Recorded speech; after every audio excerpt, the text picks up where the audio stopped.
Have you seen this this clip? Speaking of what you're saying, where a lot of the foreign policy establishment have like swung back and forth between Putin's an evil genius and also he's the dumbest guy ever. This clip of Nikki Haley talking about at a rally where she goes, the day that Hamas attacked Israel was the same day as Putin's birthday. Why don't you use that to kick off your thoughts on Israel? It's certainly original. I had never heard that. What I wonder is if that was an off the cuff thing, or she was like totally prepared to say that. Yeah, it's weird. Probably was told to do that by some consultant, but it is in the realm of possibility that she did that herself, I suppose. Which is it true? Has anyone fact checked this? Yeah, I think it's true. The only thought that occurred to me was whether or not there was some sort of discrepancy between the Orthodox or Soviet calendars. And all this. But I think the Soviet calendar, they had stopped doing that stuff by the 50s, and I think the Orthodox. I think it lines up. Okay, I think it lines up. I think it was October 7th. So yeah, thanks for fact checking. I think he's born October 7th, 1952. Although there's always there's the Putin conspiracy theories that like his mother's not his mother. His mother was like this woman in Kazakhstan. He's like actually or Georgia or Kazakhstan. He's like half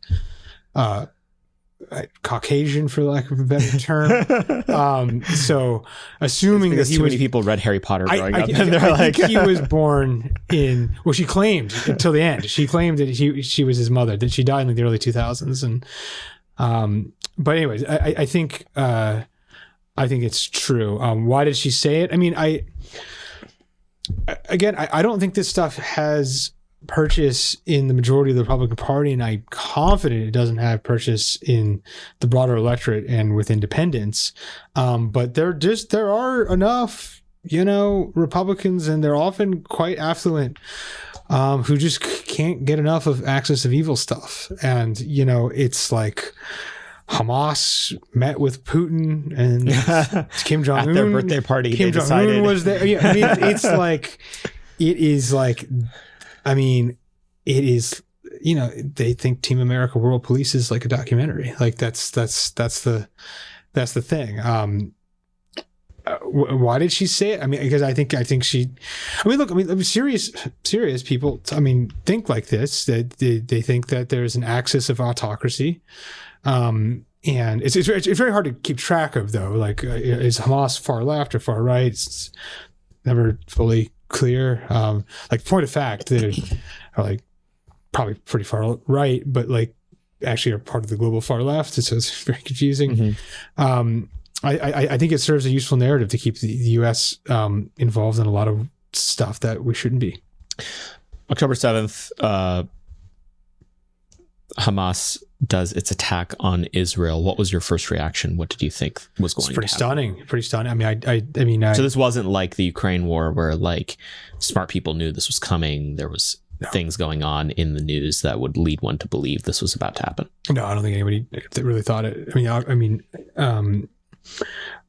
remember I had a lunch here in August and of last year of 23, and sort of fairly plugged in person, and the guy was like, remember Islamic terrorism? I did that for 2 decades. That was radical Islam, right? And it's like, yeah, exactly. And as soon as somebody says it, it's like, we were, sure enough, they didn't make it 2 months. And so, like, I think there had been, and I wrote about this in 22, the previous August. This piece for Attack called "The Rise and Fall of Political Islam," or Rise and Fall of Political Islam. And political Islam is a large topic because I think much of the Islamic world remains politically Islamic, which is to say, giving voters a choice, they would enact some form of conservative Islam into the body policy, into law. But within political Islam, there's obviously the violent tendency. The uber violent tendency, and that is, Al Qaeda, ISIS, etc., Al Shabaab. I think there was a view that there was this guy called Murtaza Hassan at The Intercept, who basically argued that maybe radical Islamic terrorism was like a boomer thing, the Zoomers just didn't, the Arab Zoomers just didn't buy it. And then additionally, I think there had been a view, and I think this is it was a naive view that Hamas was not capable or willing to involve itself in the tactics that ISIS and Al-Qaeda, ISIS really, was super involved in, and that was also wrong. So, and then I think additionally, I think people thought Israel was largely impregnable and hyper competent, and I think it remains hyper competent but not impregnable, clearly. And so yeah, it was stunning. It was stunning that that Hamas was able to do essentially the greatest military operation by Arab militants since the 70s or the 60s, and it was stunning the depths of their depravity. So, do you think the October 7th attack was a result of like a lack of good on the ground intelligence? Intelligence failure. Yeah. Yeah. So the line emerging in sort of lefty circles is the reason the attack happened. Sometimes they'll caveat and say, but obviously it's unexcusable, is because the world was trying to ignore Palestine, with the Abraham Accords and, the various diplomatic developments that have been happening. It's like people thought they could shove this issue under the rug, and this was the issue showing that it very much is over the rug, and you will not be able to do it. What do you think that's true? Was this a little bit of like attention-seeking behavior? No, I think it was hugely attention-seeking behavior. I mean, if you had to steelman the murderous attack on Israel by Hamas, you would say that they achieved the following objectives. They apparently, it looks like, put the Israeli-Saudi détente normalization on ice. It's an informal normalization already, clearly, between the governments. But the formal recognition of each other and normalized ties, I think, is on ice for the foreseeable future. Probably. Additionally, they made the Palestinian movement something that has not been, in my memory, maybe it was in the 90s, but in my memory, which is the victim movement of the world. I mean, it is now, it was peripheral, and now it is front and center. Mm-hmm. And it is... Give other examples of that target, it's like the Tibetans and like the 90s were definitely this stuff used to be it was more of a Cold War thing, right? I mean, the IRA thing was big. Tibet, Kurds in the 2000s was a sort of neoconservative hobby horse. Ukraine, yeah. I think Palestine is now number one, and that's a big deal. That's a shame.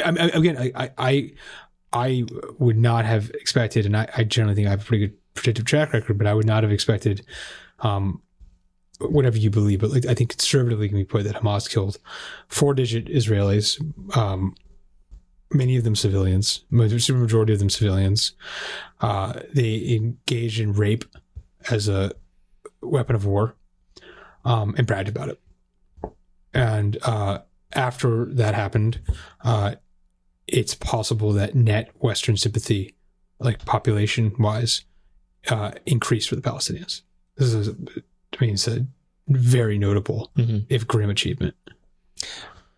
How do you think the Israeli response has been on their own terms? Vicious. I guess in terms of, maybe lay out what you think the Israeli objectives in the response have been, and how effective have they been at prosecuting those?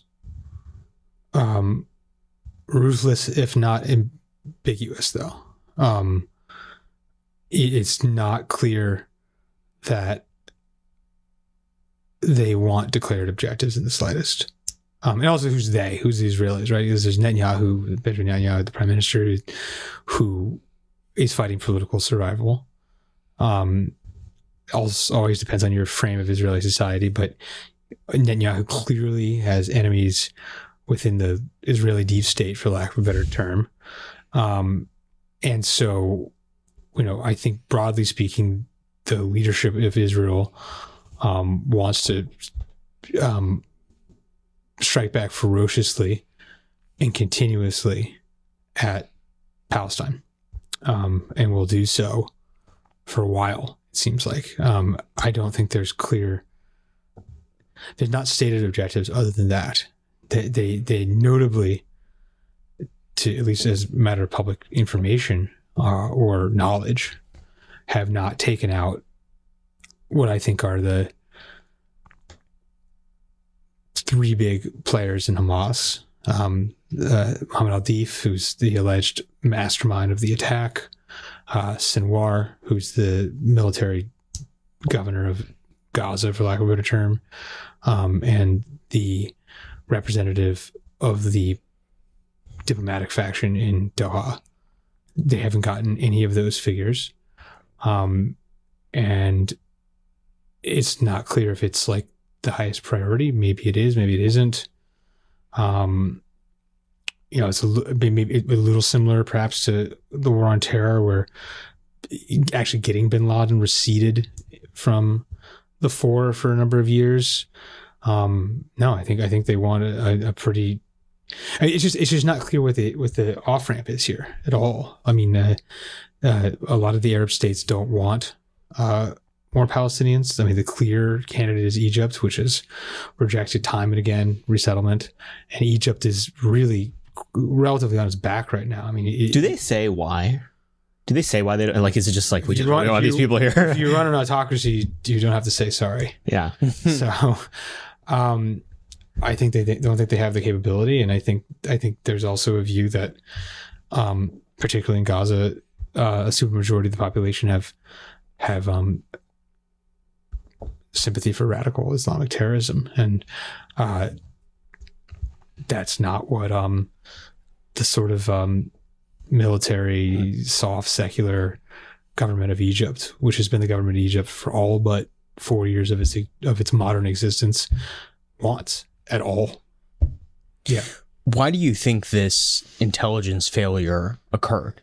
Did Israel get too comfortable? Did they rely too heavily on their partners like us? Why do you think it happened? I think Hamas was pretty good. I mean, I think they moved. They didn't use cell phones. They moved house to house every night. And I think also, I mean, there was an intelligence assessment that went to not Netanyahu's government, because he took over in late 22, to Naftali Bennett's government. Naftali Bennett has been notably, in my opinion, more strident in his public utterances in terms of responses to the Palestinians. Perhaps one would submit because he feels more guilty because he rejected these intelligence assessments. But the stuff felt far-fetched, paragliders, like Hamas is trying this, like there was a collective. There's the Errol Morris Donald Rumsfeld documentary. I think it was called The Known Unknown or something. I think, yeah. They asked him, like, wasn't 9/11 amazing in retrospect? And Rumsfeld said everything is amazing in retrospect, which is a mildly horrifying statement from one of the most important people of the 21st and 20th centuries. But I think it was amazing in retrospect, but it was there all along. I think we both have violated the first rule of Fight Club. Yeah, do you ever wear a tie? On the West Coast, is it truly best coast? I think if she wants the nomination in 28, she is going to be the nominee. First time you were on the show, you predicted the economy was going to crash. What is the up-to-date, hot off the presses 2024 doomsday prediction from one Kurt Mills? Bengali Uber driver in like late October 2020. And I'm not going to do a Bengali accent. But people are really underrating that he's going to be on the ticket in 24, in my view. I think he's a definite dark horse. You think Gavin Newsom is overrated? We're way over our 10 minutes. He is far and away the most overrated Republican in national life. To wrap up, we're trying something new for season 4. We're going to be doing a segment of this show that is just for our paid subscribers on YouTube. If you'd like to join up, you can be either a truther or a statesman. These are the 2 levels. Go to YouTube. You can see we spend a lot of money on like putting 4K cameras up and editing it all together and everything. So we're trying to steer some traffic to the YouTube show and reward our power listeners. And so during these segments, we're going to be talking about interesting personal anecdotes, getting people to predict the doom of the world, that kind of thing. And so Kurt and I are both afflicted with a particular disease of the horological variety. We like watches, so we're going to talk about that and a manner of other things. I'm going to ask him why he thinks the world will end or how it will, kind of like he predicted the economy was going to crash last time, and then it did. So go to YouTube and join as a truther or statesman. But Kurt, you and I, by sheer volume, we end up discussing watches more than any other.